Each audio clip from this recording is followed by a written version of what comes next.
lakini nataka wiki ijayo tukaombee vitendea kazi. Hebu sema vitendea kazi. Jumapili ijayo, wewe ni mwalimu, njoo na peni au chaki, chochote kile. Kama unatumia laptop, njoo na. Wewe ni dereva, njoo na funguo.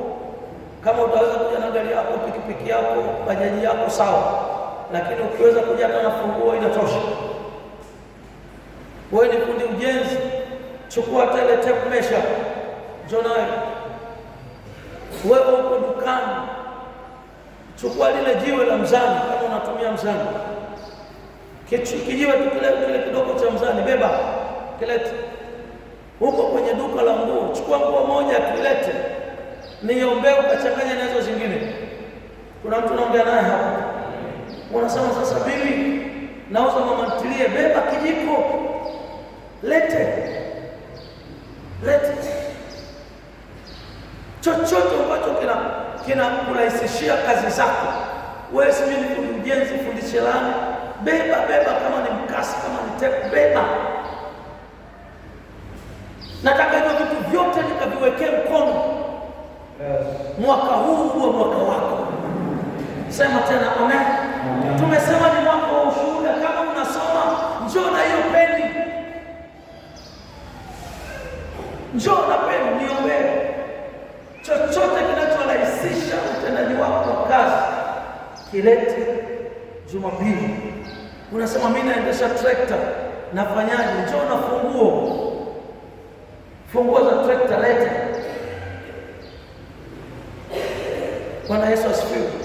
Mimi na duka, kama ndivyo unapima, beba kilungu kile cha nini, cha mizani. Hautumii mizani, beba hata kiberiti, lete nikiombee, ukachanganya na hivyo vingine. Bwana akusaidie. Unalima, lete nyembe, lete hata pamba, lete. Kuna mtu ananielewa hapa? Lete tuombe, Bwana akusaidie.